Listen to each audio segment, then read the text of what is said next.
నమస్తే. గత వారం రోజులుగా సోషల్ మీడియాలో ఎక్కడ చూసినా ఒకటే చర్చ.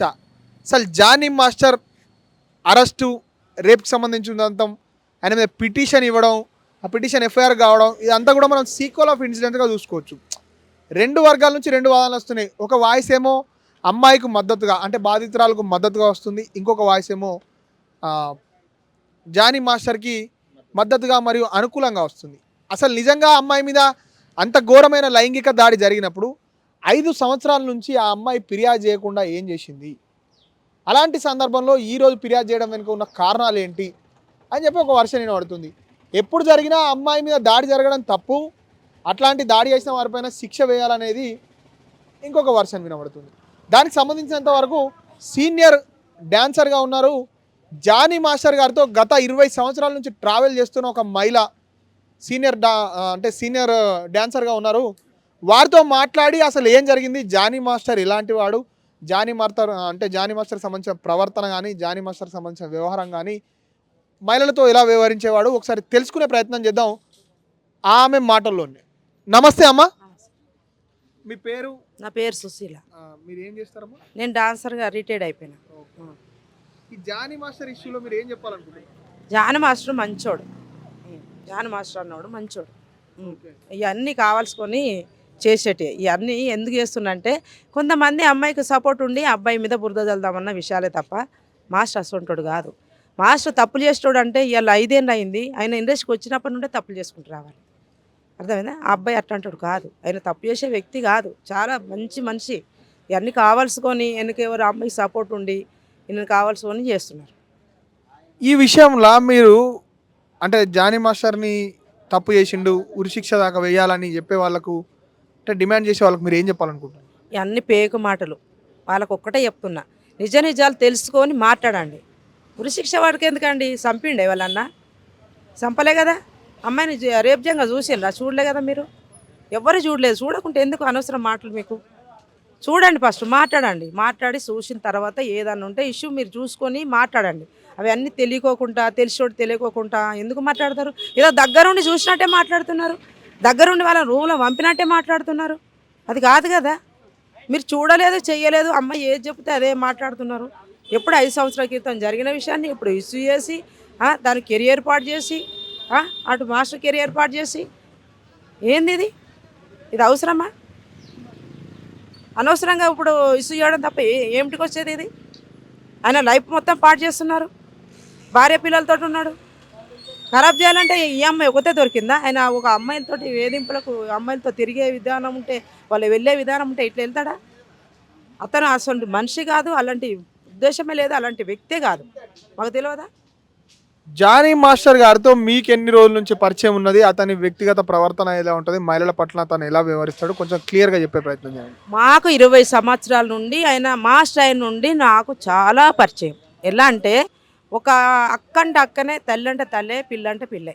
అతనికి ఎప్పుడు ఒక అమ్మాయి మీద వేరే ఉద్దేశం ఉండదు, వేరే చూపుడు వేరే చూడడు. అతను నిండుగా కనబడాలి అమ్మాయిలు. దగ్గర దగ్గర చిన్న చిన్న డ్రెస్సులు అయితే కూడా చూడడు, మాట్లాడు వాళ్ళతోటి. అంతే తప్ప వేరే ఉద్దేశం పెట్టుకోడు. మాస్టర్కి అలాంటి ఉద్దేశం లేదు. చాలా మంచి వ్యక్తి. మనకి అంత సీనియరు, అంత పెద్ద మాస్టరు. మనం లో క్లాసు, నేను చిన్నదాన్ని. వయసులో పెద్దానే కానీ తన దగ్గర తన చేసే వర్క్లో నేను చిన్నదాన్ని. కాబట్టి ఏడికన్నా ఉన్నా ఫోన్ చేసినా మాట్లాడతాడు, గౌరవిస్తాడు, మనిషికి విలువిస్తాడు, మర్యాద ఇస్తాడు, మంచిగా మాట్లాడతాడు. ఇవాళ నిన్న మొన్న కొంచెం ప్రౌడ్గా ఉండేసి మంచిగా 4 సాంగ్ చేసి మంచిగా ఉన్న వాళ్ళకు మనం ఫోన్ చేయలేము, మాట్లాడలేము. వాళ్ళను మనం పోతే చూసి చూడమని వెళ్ళిపోతారు. ఈయన అట్లా కాదు. నా కొడుకు చచ్చిపోయినప్పుడు నేను ఏడ్చుకుంటూ పోతే ఎక్కడో మాస్టర్ సాంగ్ చేస్తూ ఉంటే ఊరికి వచ్చేసి గుండె కత్తుకొని, అక్క నీకెందుకు నేనున్నా అని చెప్పిండు. ఇవాళ ఎవరు చెప్తారండి అట్లా? ఎవరు చెప్తారు? ఎవరు చేస్తారు? ఎవరు ఆదుకుంటారు? ఎవరు మాట్లాడతారు? అట్లాంటి వ్యక్తికి ఇవాళ ఇట్లాంటిది అవసరమా? ఇట్లాంటిది సన్మానం చేశారు మనోళ్ళు, ఇలాంటివి చేశారు మొత్తానికి.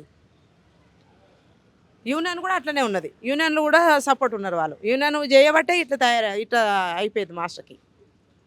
మీరు ఇంతకుముందుకు జానీ మాస్టర్ గారి పైన ఝాన్సీ గారు కానీ, భరద్వాజ్ గారు కానీ వాళ్ళు ఒక ప్రెస్ కాన్ఫరెన్స్ ఏర్పాటు చేయడం జరిగింది. ఆ ప్రెస్ కాన్ఫరెన్స్లో అమ్మాయి మాకు మొదట ఫిర్యాదు చేసింది, మా సహకారంతో వాళ్ళు పోలీసులకు ఫిర్యాదు చేయడం జరిగిందని చెప్పారు కదా. మరి అక్కడ జరిగిన విచారణ మీద మీకు ఏమన్నా అవగాహన ఉన్నదా? ఇప్పుడు ఝాన్సీ అక్క అంటుంది అది ఏదో కావాల్సుకొని ఇట్లా చేసిండు, ఇది చేసిండు అంటే అక్క చూసిందా? చూడలే. ఆమె ఇంకో అన్న ఆ సార్ చూసినా చూడలే, జాన్సక్క చూడలేదు, నేను చూడలేదు, మీడియా వాళ్ళు చూడలేదు, ఎవరు చూడలేదు. చెప్పిన మాటలే కదా, చెప్పిన మాటలేని ఇప్పుడు ఇంత దూరం తీసుకొచ్చింది. అక్క చూసిందా? చూడలే కదా. అమ్మాయి చెప్పుడుతోటే కదా. మరి 5 సంవత్సరాల కింద చెప్పిందా, లేకపోతే నిన్న మొన్న చెప్పిందా, లేకపోతే ఈ కేసుకు ముందు చెప్పిందా, ఆమెకు ఎప్పుడు చెప్పింది మనకెట్లా తెలుస్తుంది? అప్పుడు చెప్పలేదు కదా. అప్పుడు చెప్తే మాట్లాడేటోళ్ళం కదా. మరి ఏం చేసిండు, ఏమైందని మేము అడిగేటోళ్ళం కదా. అది నిజం అన్నది మేము కూడా తెలుసుకుంటోళ్ళం కదా. లోపల వీళ్ళు మాట్లాడుకొని మీరు కేసు పెట్టండి, మేము మీ అనుకుంటాము, మేము బ్యాక్గ్రౌండ్ ఉంటాము, మీరు కేసు పెట్టి మాట్లాడండి, మీరు చెయ్యండి అన్నది అది కరెక్ట్ కాదు కదా. దీని మీద అంటే మీరు చెప్పే ఇబ్బంది లేకుండా చెప్పండి. అల్లు ఫ్యామిలీ ఇన్వాల్వ్ అయిందనే ఆరోపణ చాలా బలంగా వస్తుందండి. మీరు కూడా అదే ఇండస్ట్రీలో ఉన్నారు కాబట్టి మీరు కామెంట్ చేయదలుచుకుంటే అసలు చేయండి, లేదంటే వదిలిపెట్టండి. ఇంకా వాళ్ళు ఉన్నారంటే వాళ్ళు పెద్దోళ్ళు అండి. ఇప్పుడు మేము చిన్నోళ్ళం, వాళ్ళు పెద్దోళ్ళు. ఇప్పుడు పెద్దోళ్ళ చేయిలు ఉన్నాయని చెప్తుండ్రు కదా ఆల్రౌండ్. పెద్దోళ్ళ తలకాయలు ఉన్నాయి కాబట్టే ఇప్పుడు ఆ రేంజ్కి వెళ్ళిండు మాస్టర్ అని చెప్పేసి అంటున్నారు కదా. పెద్దోళ్ళు అయితే వాళ్ళ ఇంట్లో వాళ్ళు ఉంటారండి, మన ఇంట్లో మనం ఉంటాం. ఎవరికి మనం కామెంట్ చేయడానికే, ఎవరికి మనం వ్యతిరేకంగా చెప్పడానికి కాదు ఇది. ఒక ఒక ఒక అమ్మాయిది ఒక అబ్బాయి ప్రాబ్లం అండి ఇది. ఇప్పుడు వీళ్ళందరూ ఉన్నారండి, వీళ్ళందరూ ఎందుకు నిలదీయలేదు, వీళ్ళు ఎందుకు మాట్లాడలేదు? పోలీస్ స్టేషన్ దాకా పోవాల్సిన పని ఏంటి? జైలుకు వెళ్ళిన పని ఏముంది? మాస్టర్ని ఎందుకు పిలవలేదు? ఆ పిల్లని ఎందుకు పిలవలేదు? ఎందుకు వీళ్ళు మాట్లాడలేదు? ఎందుకు దీని గురించి పరిష్కారం చేయలేదు? ఇప్పుడు వీళ్ళంతా ఉన్నారు కదా, మరి వీళ్ళు ఎందుకు మాట్లాడలేదు? వీళ్ళు ఎందుకు పరిష్కారం చేయలేదు? అదేదో ముందే పిలిచి మాట్లాడితే అయిపోతుండే కదా.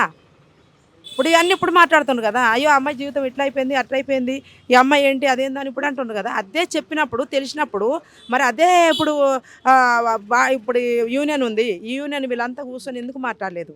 జైలుకి ఎందుకు పంపించిండ్రు? ఇలా ఈయనకు జరిగింది రేపు ఇంకోలో జరగదని గ్యారెంటీ లేదు కదా. రేపు వాళ్ళకు కూడా జరుగుద్ది, వాళ్ళకు కూడా ఇదే సపోర్ట్ చేసి ఇట్లా ఇది చేసుకుంటా పోతే ఇట్లనే చేసుకుంటావు కదమ్మా. దీనికి ఒక ఫుల్ స్టాప్ పెట్టవద్దా? పెట్టాలా వద్దా? పెట్టాలి కదా. పెట్టాలంటే మనం ఏం చేయాలి? ఫెడరేషన్ ఉంది, యూనియన్ ఉంది, మాస్టర్లు ఉన్నారు, డాన్సర్లు ఉన్నారు, వీళ్ళంతా ఉన్నారు కదా. వీళ్ళందరిని పిలుచుకొని వచ్చి మనం మాట్లాడాలి. ఇప్పుడు జాన్సక్క కానీ ఇంకెవరు పెద్ద తలకాయలు ఎవరున్నా కానీ ఏమున్నా కానీ మాట్లాడలేదు. మరి ఆ రోజు జాన్సక్క మరి పిలిచి ఎందుకు మాట్లాడలేదు? ఏం జాని మాస్టర్ మరి ఎందుకు ఇట్లా అయింది, ఏమైందని ఆ పిల్లగాని ఇద్దరిని కూర్చొని పెట్టి ఎందుకు మాట్లాడలేదు? ఆయన గోవాకి వెళ్ళిపోయాడు, ఆయన వారిపోయాడు, తలకాయ దాచుకున్నాడు, నెత్తి దాచుకున్నాడు, అవన్నీ ఏం మాట్లాడండి?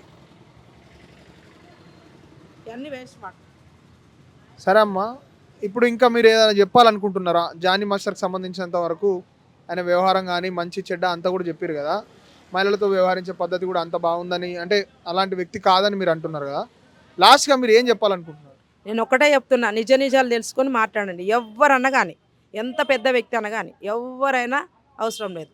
ఎవరు వేసుకుంటోళ్ళైనా మంచిదే. నిజాలు తెలుసుకొని అమ్మాయి తప్ప అబ్బాయి తప్ప చూసుకొని మాట్లాడండి. ఇంత మించి ప్లీజ్ ఏది మాట్లాడకుండా ఏది చేయకండి. నిజం తెలిసిన రోజు మీరు మాట్లాడండి.